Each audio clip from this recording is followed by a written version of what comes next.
Hi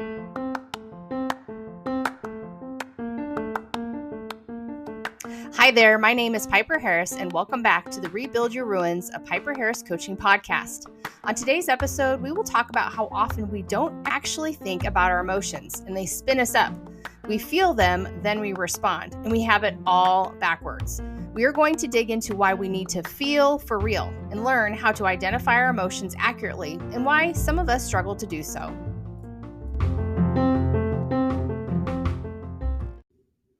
Hello, everyone. I hope you are doing well today. It is Friday for me. Oh, I cannot tell you how excited I am about this Friday. So Friday is my Saturday, Thursday's my Friday, if that makes sense.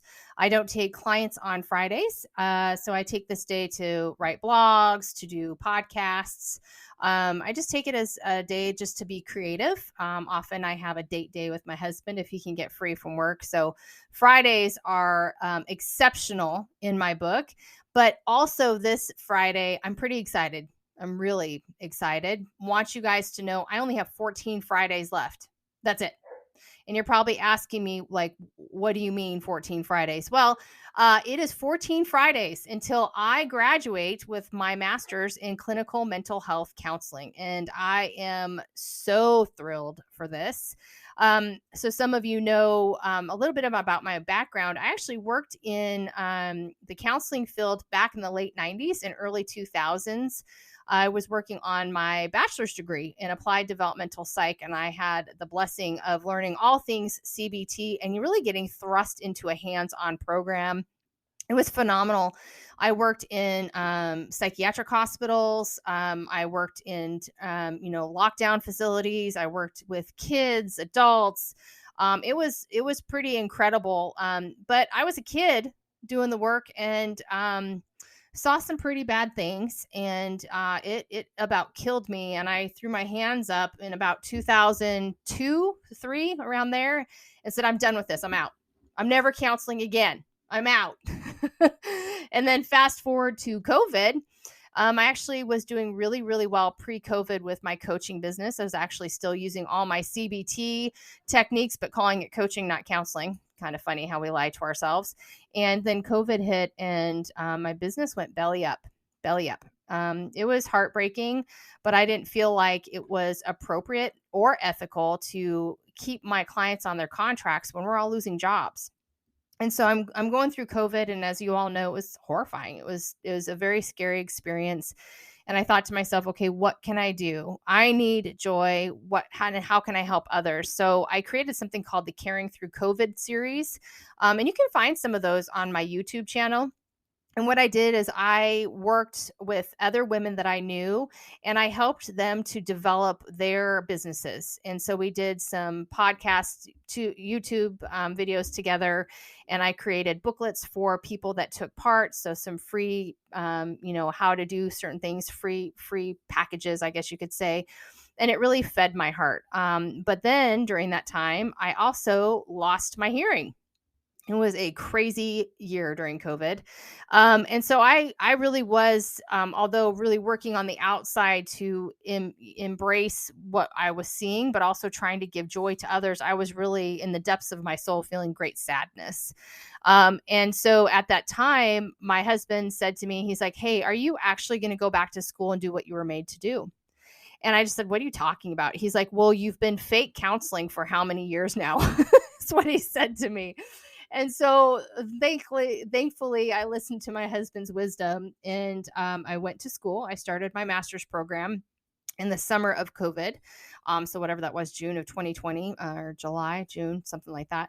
And I actually started at a different university, wasn't a real fan of their program. And so got some good grades so I could prove to Liberty that I was the student they wanted.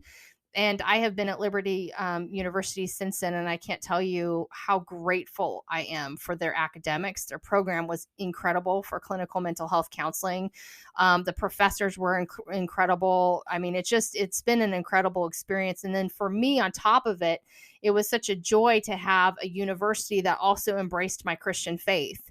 And so it's been an incredible experience. So although I've loved this journey, Hallelujah. The process is done in 14 Fridays. I can't wait to breathe and not to think about school on top of everything else. So I kind of got off topic from today's topic, but just so you guys know, in 14 Fridays, there's going to be a podcast. There's going to be a party.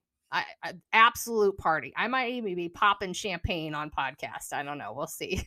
So today we're talking about, are you feeling for real? So oftentimes working in the counseling office, people come to me with these really painful feelings, that lead them to what we call maladaptive coping strategies or poor behaviors that are keeping them stuck and in pain. But the problem is they're not actually feeling for real. They don't know how to clearly and accurately define what the feeling is that they're facing. And so in the CBT model, my whole premise is, hey, we don't want to look at the feeling right away, because most of the time all of us kind of get stuck in the feels and it's not real. And we need to look at the thought that's behind the feeling. So with the CBT model, if you can kind of imagine this with me, I'm using my hands and I recognize your listeners. You can't see what I'm doing with my hands, but on the left-hand side, we've got thoughts. Thoughts lead to a feeling, and the feeling leads to a behavior. The problem is most of us just go to the feeling and then we behave. But if we can't accurately figure out, number one, the thought that's associated with the feeling, then we can't accurately define the feeling, and then we can't stop the behavior. Does any of that make sense? So today I want to talk about feeling for real. I want to give you some tools that can really help you to feel for real, because what it does is it allows us to have greater emotional regulation. And it actually helps us to take away the sting and the pain of the emotions, and helps us to break free from those behaviors that are really creating immense pain. So as I was preparing for this podcast, I've been actually preparing for this one for a couple weeks, just haven't found the time or the oomph. I don't know. But as I was preparing for it, I was thinking about, feeling for real and how that starts. And it really is a developmental, across the lifespan process. I was thinking about myself in grade school. And in grade school, I was the class clown. I mean, I was over the top. In fact, I'm sure my parents would tell you that I've pretty much been over the top with emotions for most of my life. But what I can tell you now that I look behind me is that I can really accurately define what was going on. Really what was happening in that little girl that was over the top, class clown, goofy kid, is that inside I had a lot of sadness. I felt very alone. I felt ostracized. I was bullied. So in grade school, I was really fat. And on top of it, I wore these giant Coke bottle glasses and headgear. Oh, for my young listeners, if you don't know what headgear is, just Google it. It was bad. It was really bad. And then my mom in grade school would make me little hair bows. And I'll never forget, I was on the playground being my silly self. And I don't know if it was a girl or a boy, but they ran up to me and they were being turds and made fun of, me being fat, and then told me I looked like a helicopter because of the bow on my head. Isn't that funny how we remember those things? But then I kind of started reflecting on my middle school years, which, middle school for everyone is awful. Middle school is not fun. And I apologize if y'all can hear my idiot dog barking. But middle school hit, and it was really, really difficult for me. Hormones hit, and I was still that ugly duckling, still the giant glasses, still the really disgusting teeth. Fortunately, I didn't have to wear headgear in public during this time. But I was always over the top. I was still over the top, but inwardly, I still felt that same ugly, fat girl that was bullied, and what's interesting about when I reflect on that is, even though I was this, extrovert on the outside, it was actually creating even more external bullying, if that makes sense. But in middle school, I actually met the school counselor. His name was Mr. Mertz, and he had an enormous impact on my life and my love of counseling, because he started talking to me about, what are you actually feeling? What are you actually feeling? And so he kind of started to walk me through that at a developmentally appropriate pace, because my brain's not even fully formed. But he was just wonderful, and he let me be a peer counselor, and he just really drove me towards this love of counseling. And then high school hit. And as everybody knows, high school is full of emotion. It is full on emotion. And I continue to perpetuate this extroversion. But it was ramped up.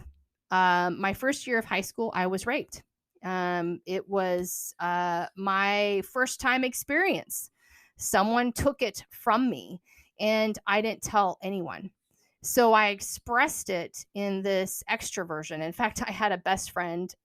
His name was John, and I had grown up with him in grade school during church and all that. And I remember him saying, we had done like this big group called Young Life at our house, and I was only eating ground turkey. I wasn't eating beef at the time. And he swapped them, and I ate beef. And I remember him saying to me, you were acting so oddly. I was so afraid it was because I swapped the beef and the ground turkey for taco night. And I'll never forget him saying that, because as I can recall that as an adult now, he saw such a severe expression of extroversion and these flamboyant emotions on the outside that he's saying, oh my gosh, this is so severe. And this is so not like, this is not the Piper I know. I know she's goofy, but there's something going on. Oh, it's my fault. And I'll never forget when he said that to me. I'll never forget when he said that to me. So as I was recalling these feelings, what you can see is I had big feelings, right? I was expressing an outward emotion that was incongruent with the inward feeling. And the behavior, if we think about the CBT model that was leading me to, the behavior was avoidance. That's all it was. I was avoiding the pain of being the fat kid being bullied. I was avoiding thinking about how mean kids were to me. I was avoiding thinking about my rape. And so I perpetuated this false emotion and persona on the outside because the inward feelings were so enormous. Okay. But the thing is I wasn't feeling for real. So it made everything that much worse. So when we talk about feeling for real, we really have to understand how our feelings create behaviors. But then we'll get to the thinking part. That's really the most important part. But so there's this guy named Plutchik. I think that's how you say his name, Plutchik. In 1958, he created a model of emotions, because what he was finding is that people were not accurately defining emotions. And when we can't accurately define emotions, we can't regulate emotions. And so he came up with this model of emotions where it's like you have two opposing emotions. It might be joy versus sorrow, anger versus fear, acceptance versus disgust, surprise versus expectancy. And then you have to think about the intensity of emotions. But do any of us do that? None of us do. None of us. But he tried kind of putting these emotions into this chart. And what's interesting, when I look at his work in 1958, it was phenomenal work. And he was really trying to help individuals regulate emotions. And it's really been fleshed out even further over the years. But here's the thing. We have what he said, primary emotions. He called it joy, trust, fear, surprise, sadness, disgust, anger, anticipation. He called those primary emotions. What I would say now, I utilize an emotions wheel, and the primary emotions that I see are feeling bad, afraid, angry, disgusted, sad, happy, or surprised. Okay, so pretty similar there. And then he said there's secondary emotions. There's love, submission, awe, disapproval, remorse, contempt, aggressiveness, optimism. And that's kind of where he stopped. And then he said, if you put certain emotions, primary and secondary, together, it becomes a combination emotion. But what he was saying about this is, if we can't accurately define what emotion we're feeling, then we can't accurately regulate the emotion we're feeling. And what happens with that is then we go over the top like I did, and the behavior goes to avoidance. And what I can tell you with my work with anxiety and stress related disorders, so I'm talking about generalized anxiety, panic disorder, social anxiety disorder, specific phobias, PTSD, trauma related, grief, prolonged grief. Those are primarily what I work with. And what they're saying is that Well, y'all, I apologize if you heard the squeaking ball. You would not believe this is the third time I've tried to record this between my children and my dogs. I can't catch a break. So I apologize. So what I was saying is when I specifically work with anxiety and stress related disorders, what happens is we create avoidance mechanisms, those poor coping strategies, and it just makes these emotions bigger. But if we can't accurately define the emotion, it makes the emotion and the feeling bigger, and it makes our behaviors that much worse. So, what I try to teach individuals with anxiety and stress related disorders is that we have to learn how to accurately define the emotion, as well as accurately define the intensity within context. Meaning that, for example, if I have an individual that's coming to me, say for a trauma, maybe it's a rape like myself, they have big feelings. The feeling is fear, shame, sadness, whatever their anxiety, whatever those feelings are, and they're extreme because of the trauma. But what happens when we see things like this in trauma is that rather than look at the emotion, the feeling, and identify what's the root cause or the thought behind the emotion, they go to their behavior, which is an avoidance strategy. So it might look like a trauma victim being hypervigilant. They have feelings of anxiety, fear. They create a coping mechanism of hypervigilance, which means they don't go out in public. They might jump at certain sounds, whatever it is. And so they've created a poor coping strategy that then leads them to avoiding the feeling and avoiding anything that really could help them externally, like creating community, talking to a counselor, right?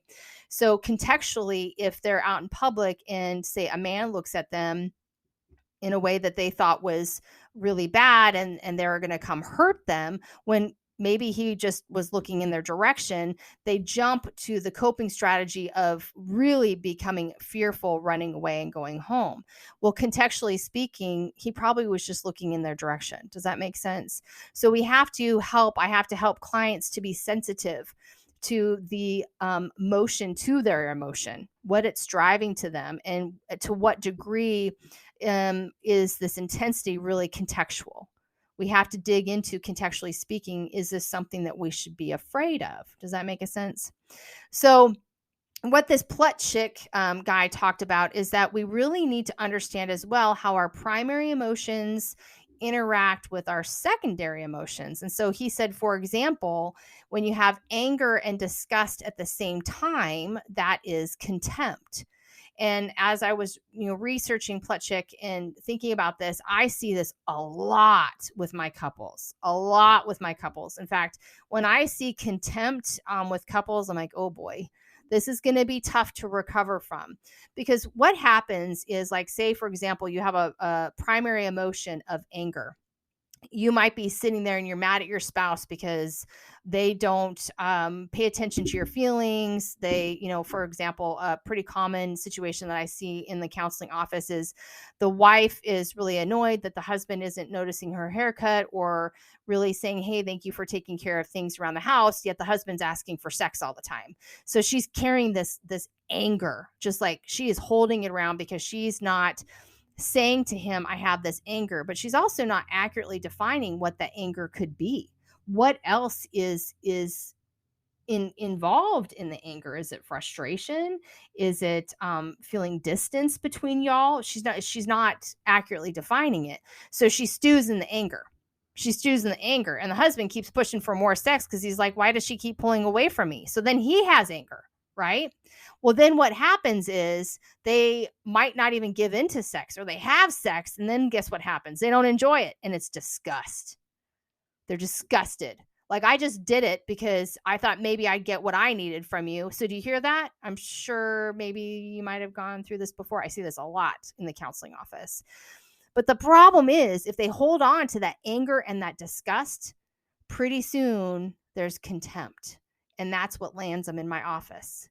That contempt, I say to my clients, that contempt, imagine it as this oozing, disgusting, like liquidy force that's like crawling through the floors and intertwining in every bit of your relationship. Contempt is a bad thing.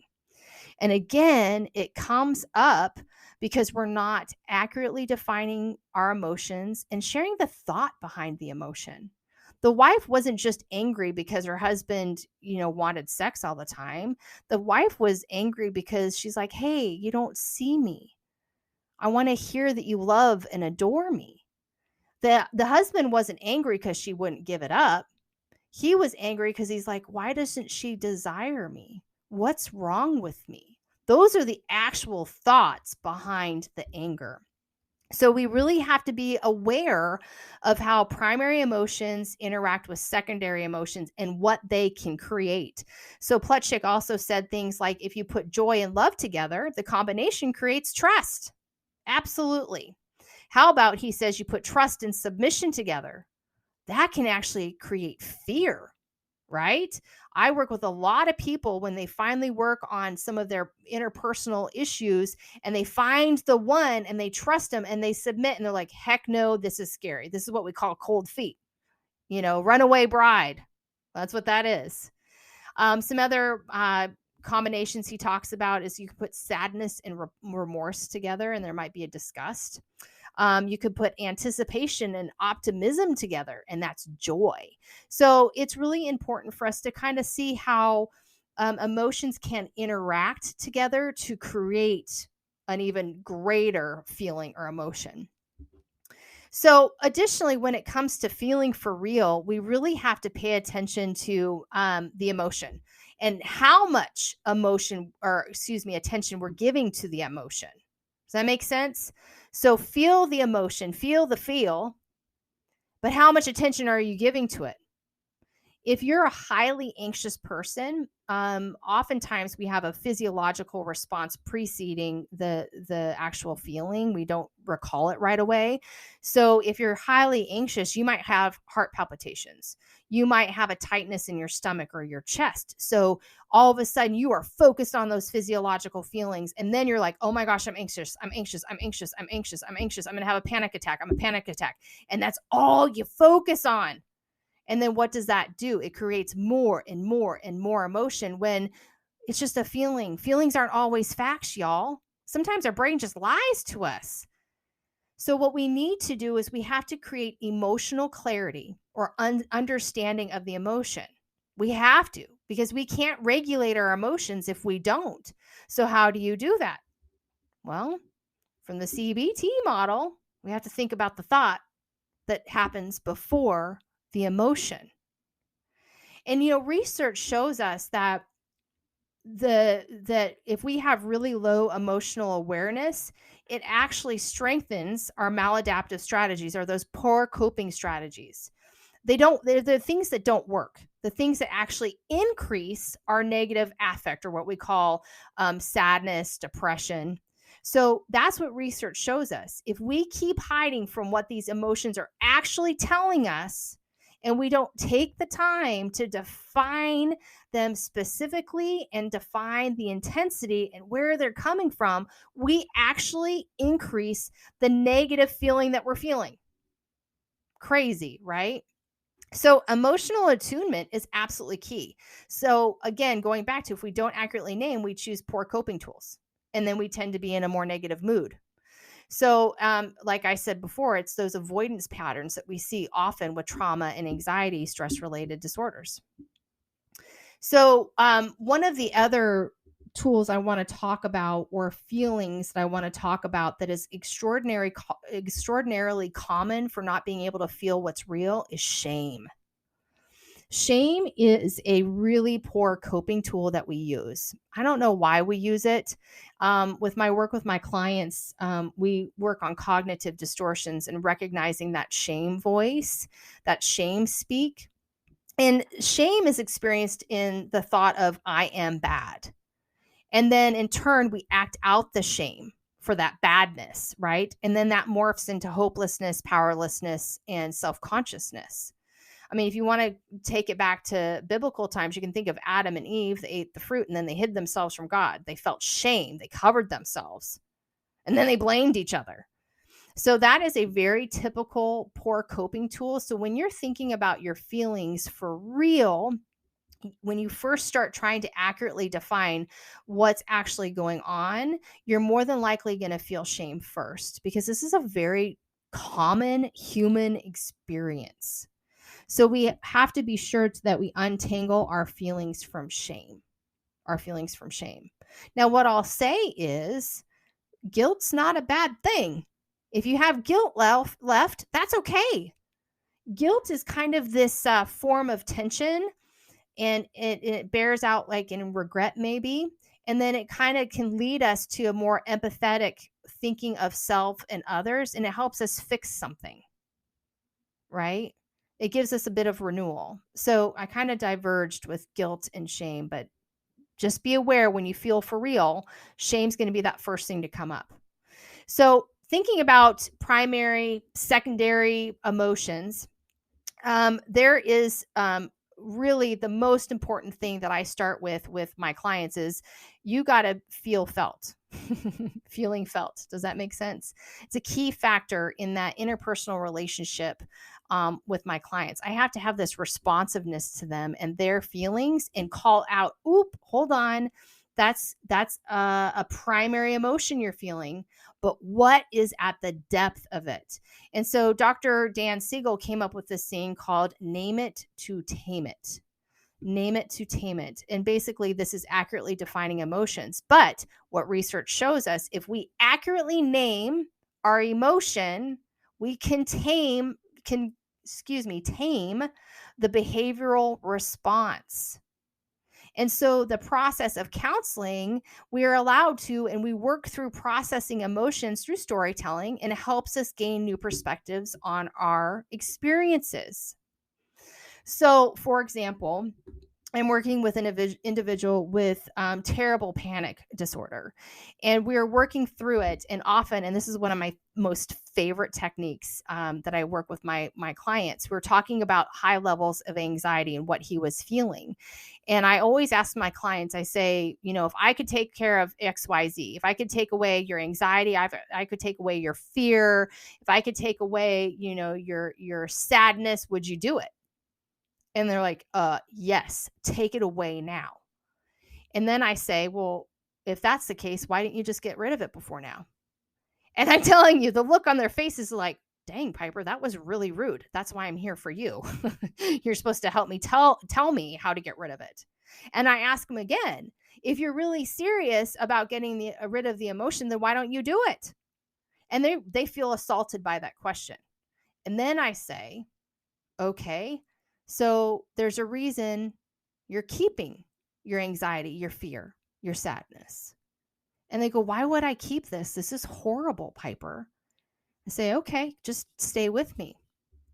What does the anxiety actually help you with? What's good about your anxiety? What's good about your sadness? What's good about your fear? And they're like, Piper, nothing. I'm like, come on, keep going. And I coax them through this.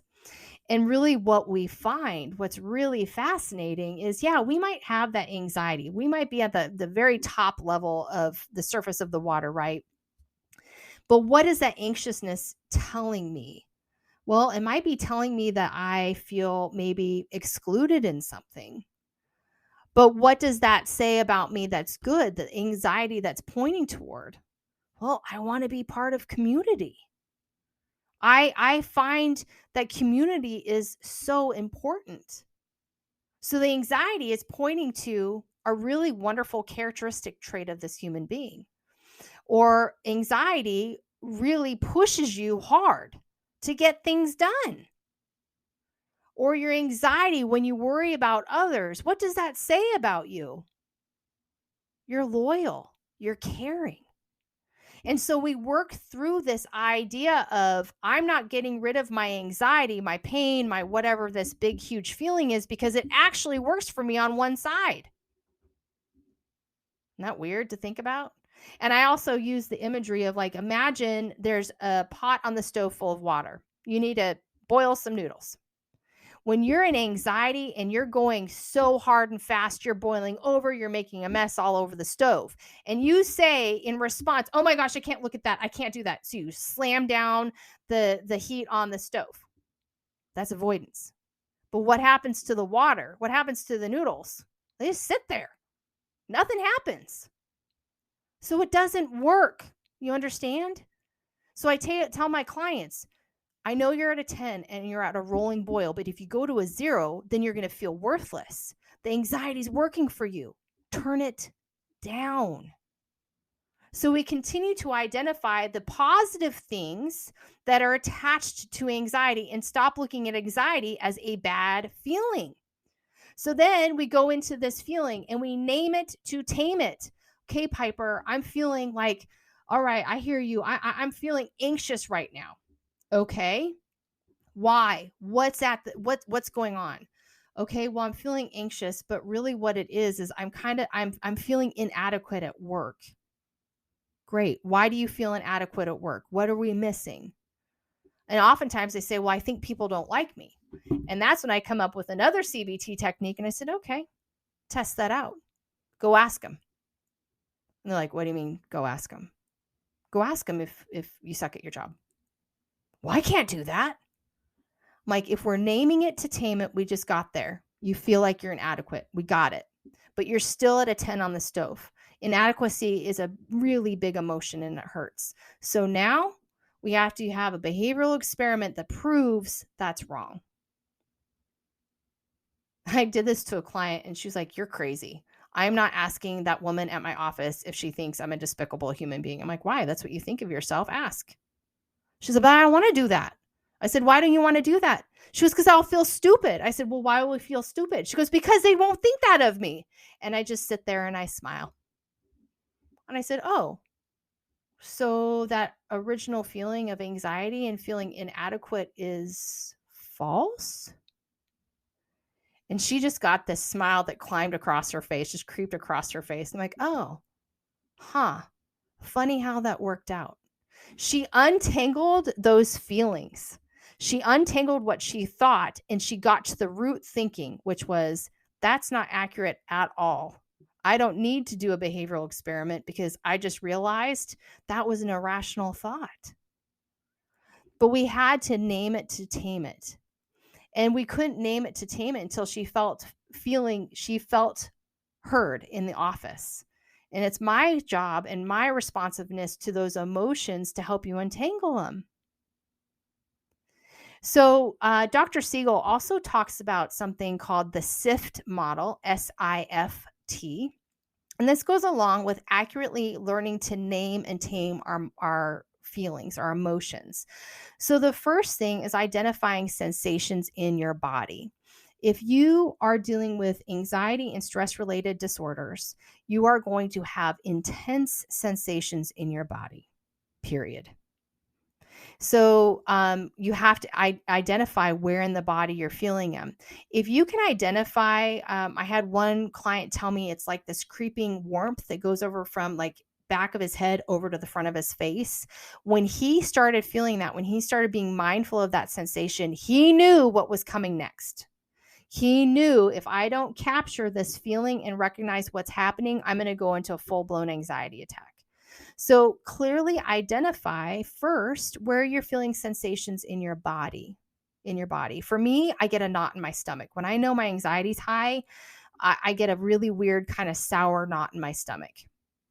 So the second part of the SIFT model, the I, so sensations is S, the I is for images or memories. So emotion, when we only go to the feeling and then we go to the behavior, the problem with that is that our body, the physical sensation, and then the images and memories that are flooding through our head, we just get taken off our feet, right? It's like we have no control. So I want you to be aware of the images and memories that are coming up. What are the images and memories that are coming up? Again, you're having to teach yourself to slow the response. Then we have to accurately define the feeling. F is for feeling. So you go to a feeling wheel. You can find those on a quick Google search. And then he says you go to the T, the thoughts, the core beliefs, the self-talk, the evaluations of others and self. So the SIFT model is really helpful for you all when you're starting to feel for real. Start with the S. What sensations am I feeling? Start and then go to I. What are the images or memories that I'm having that are involved in this? And they don't have to be real, meaning that we all have cognitive distortions. We all put images and memories into our mind that contextually don't make sense. So for example, the lady with her coworker, she knew, she absolutely knew that the images flooding through her mind about she's worthless, she's inadequate, everybody hates her weren't real, right? But you still have to identify what they are. Then what's the feeling I'm feeling, and accurately define it. Don't stick with those primary emotions. You've got to break out of those. And then from there, taking a breath, calming that emotional and physiological response so you don't go to a behavior that's maladaptive, avoidance, lashing out, drinking heavily, whatever it may be. And that's when you go to the T of core beliefs, self-talk, and evaluations. So that's a lot of information today. That's a lot that I put in there. It's hard to learn emotional attunement. But if we don't, then we're always going to be run over by our feelings, because oftentimes feelings aren't facts. We've got to untangle, shame from our feelings. We've got to untangle the intensity of the emotion from the context. We've got to untangle our faulty thinking. If we're not doing those things, we can't regulate the emotion, and we can't tackle the behavior that's keeping you stuck and in pain. It's a process. It's a process. And this is what I want to tell you. And I say this to my clients. I have been practicing this I started therapy in 1998. I've been practicing this since then. The CBT model of thoughts, feelings, behaviors, and really working through this.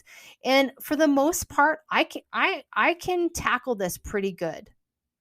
But I am human.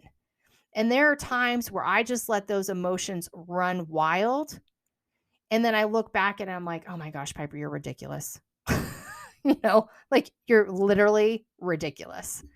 And so I had to, take a deep breath and say, okay, Piper, what's the SIFT model? Where am I feeling this?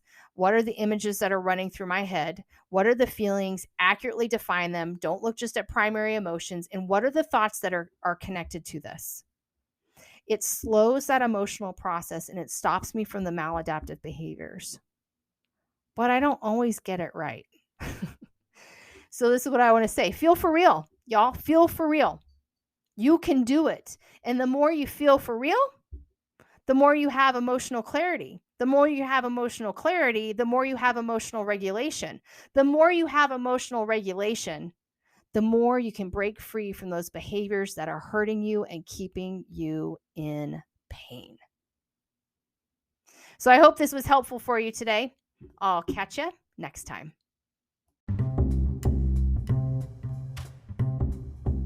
That brings us to the end of this episode. Thanks for joining me. I hope you learned some tools that can equip you to continue to rebuild the ruins of your life and renew your mind. If you're curious about working with me for your anxiety and stress-related disorders, head on over to my website at piperharris.net to connect with me and schedule a counseling session. If you've enjoyed the show, please rate and review me on your podcast listening platform and share it with your friends and family. As always, thanks so much for listening to the Rebuild Your Ruins, a Piper Harris coaching podcast. I'll talk with you next time.